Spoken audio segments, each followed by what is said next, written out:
You're watching Toronto Sports Rush on the Bet Rivers Network.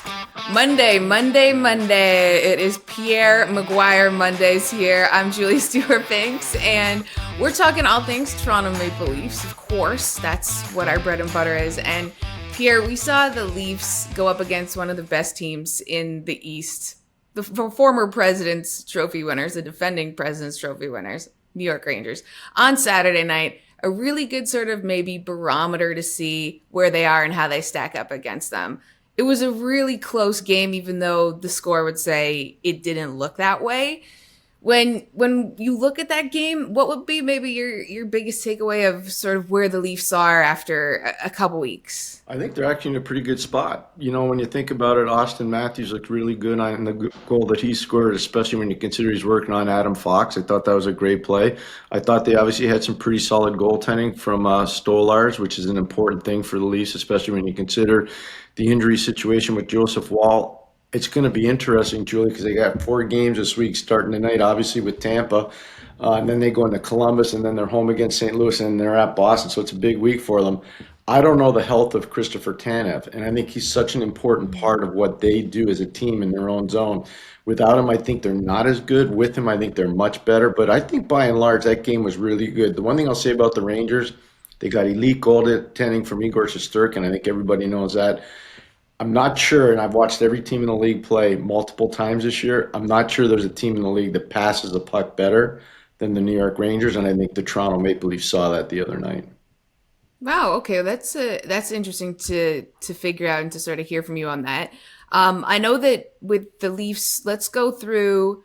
Dan likes to do, pros and cons. We just did pros last week, but let's sort of balance it out a bit so we're not just rah all the time.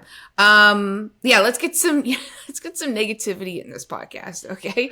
No, 3 good things, but let's start off with what's one good thing going up against Tampa on Monday that you think the Leafs have an advantage with, and then maybe what's one thing that you think will be difficult for them? I think the one positive thing for the Leafs going into their game with Tampa, they are a real good counterattack team.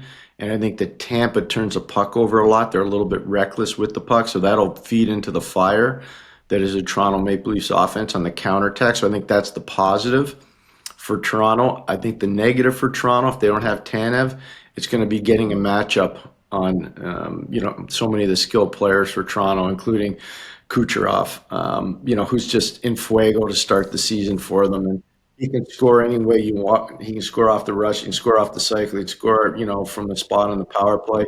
And then you add in Braden Point.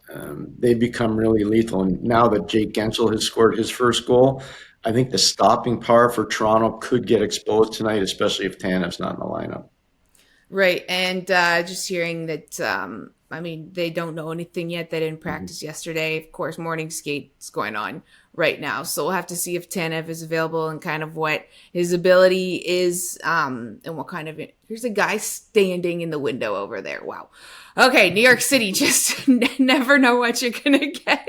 He's probably actually watching this podcast right now and putting it out, pirating it. But they have a back-to-back. So you got Tampa and then you have Columbus.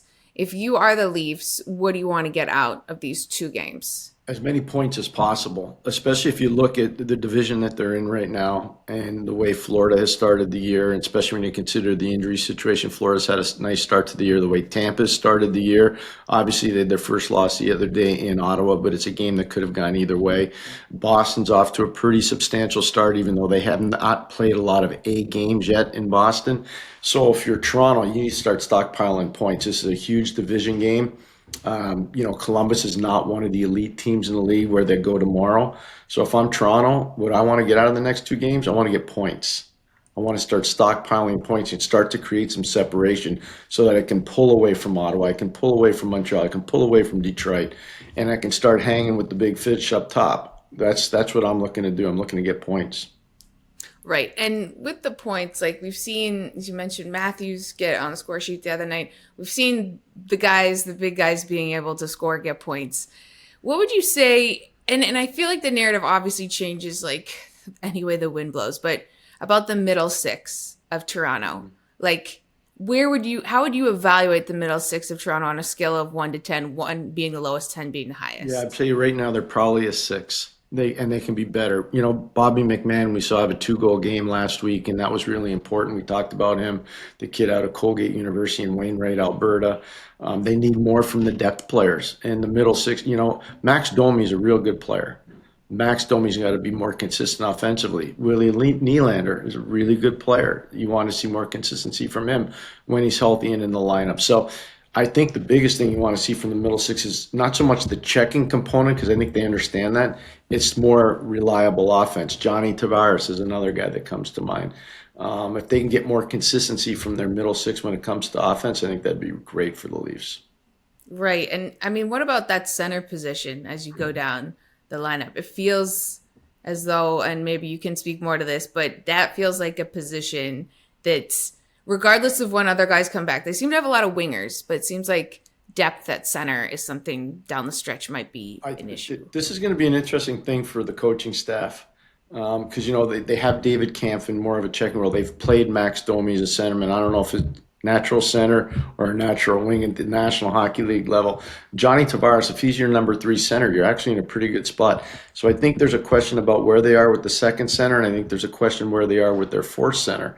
And they'll figure that out. You know, usually you get to know your team, Julie, by around game 15 to game 20. I'm going to say in the Leafs case, it's probably going to be more like game 15. You're going to know exactly the kind of team you're going to be. And then it's up to Brad Treliving to make the adjustment. If he likes where his team is, you don't have to do anything. If he doesn't like where his team is, maybe you get proactive. But I think everybody knows right now, I think the coaching staff's done a real good job with this Toronto team, and it's pretty exciting to see, especially when you consider they're a new coaching staff outside of Mike Van Ryan. Everybody's new, and I think the players have really adjusted well to the staff.